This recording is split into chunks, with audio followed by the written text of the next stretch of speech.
Faced with the climate emergency, what action will world leaders take? Negotiations begin today at the latest UN climate conference in Glasgow. They'll be focused on ways to keep global temperatures rising only a maximum of 1.5 degrees from pre-industrial levels. Ahead of those talks, the World Meteorological Organization warned that extreme weather events are now the new normal. Well, let's talk more about the stakes in these negotiations. I'm joined on set by our international affairs commentator, Doug Herbert. Morning, Stephen. Doug, good to see you. Some people are calling this a decisive decade for climate action. What sort of action could be decided that might be decisive at COP26? Basically commitments well beyond what the world's, especially richest nations, are so far putting on the table. You know, in Paris, everyone committed, they paid the lip service to this goal of trying to limit the heating of the planet to 1.5 degrees Celsius over pre-industrial levels in the next, coming decades. The planet right now is on a trajectory that is far beyond that. I mean, literally about 2.7 degrees Celsius of warming if the current policies are in place. Now, it's not to say that everyone's just sitting still. There is a heightened awareness now of the urgency that you're talking about. Everyone sort of talks the talk of, yes, we need to step up right now. It's here, it's now or never, and make bigger commitments, including right here in France, where really carbon emissions right now, even though France is seen and Emmanuel Macron wants to project himself as a leader on this issue on the world stage, France still needs to sort of double its carbon reductions before 2030 if it doesn't want to remain on that same extremely dangerous trajectory that scientists are warning about. It is decisive because the time frame is now compressed. You know, it used to be at these climate conferences, everyone would come.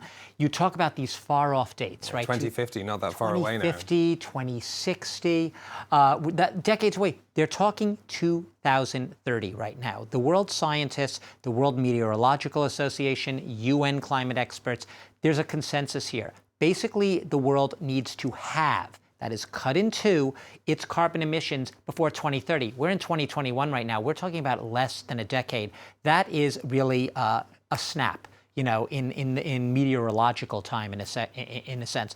That's why there's a sense of urgency right here, and a sense that right now there isn't really the commitment yet, the real commitment, even though the pledges are being made. When you look at the charts of what the pledges are, that is the ambitions on the climate tackling front, and the actual policies in place right now, most of the rich world is just not there. Some are really far from being there. Not nearly enough is being done.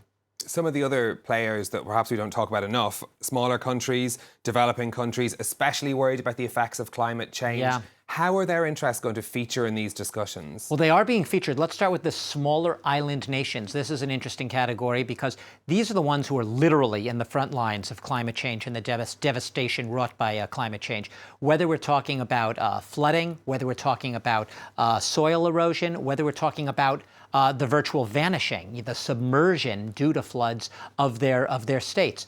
This is something that is happening right now. We're talking about Fiji, we're talking about the Maldives, we're talking about the Solomon Islands, the Marshall Islands.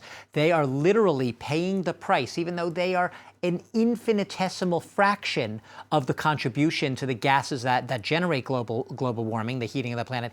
They are on the front lines right now. And what they're saying is there is actually an alliance of small island states, which has a seat right up there with the big players at the table at this climate summit. They did it the last one as well, the last big one in Paris.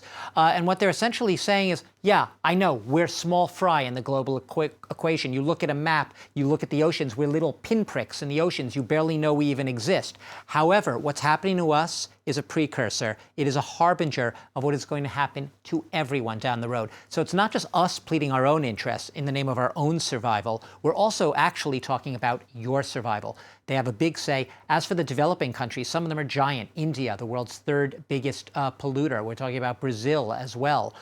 These are countries where right now they realize that they have a big role to play. But the problem is, because they're way behind in the development game, and they weren't there in the industrial era early on, like the big countries, US and Europe, what they're basically saying is, we want a little extra time.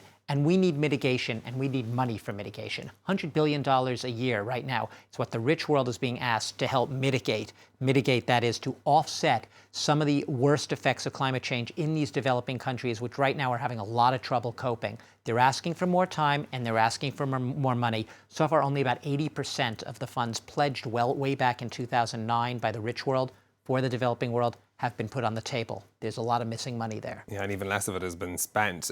Let's Exactly. talk about one of the notable absences. Xi Jinping, the Chinese president, isn't going to be at COP26. How important is that? It's extremely important. You can't get more important. It's way beyond right now in terms of pollution where the U.S. is. Now, here's the thing. Last Thursday, China unveiled new climate targets. It basically it says it will be hitting peak greenhouse gas emissions before 2030, that is before the next decade, hitting its peak and then going down. And it also is aiming to be carbon neutral by around 2060, okay? So in the next half century or so. Not good enough, say the climate scientists. Here's the problem with China right now. While it's not investing anymore in coal-burning plants for electricity abroad, it is doing so still in a big way at home, and it's still going to do so for several more years ahead. China has about 1,000, I think, coal-generating electrical plants, 1,000. That's about half of the world's total. One country, half of the world's total. I told you already that China's the world's biggest polluter. It accounts for just China alone, about a quarter of the global emissions. That gives you a sense what your question was. How big is the fact that Xi Jinping, the president of the world's largest polluter, most coal-burning plants, with still operating coal-burning plants, is not at the table today physically? It's more than just a symbolic absence. It does send a statement as well. Is China actually taking the climate fight seriously, despite its big words, despite those ambitious new targets that it just unveiled? That's what a lot of people are going to be asking. That's why a lot of people would have liked to see Xi Jinping in person at this summit. Okay, Douglas Herbert, thank you.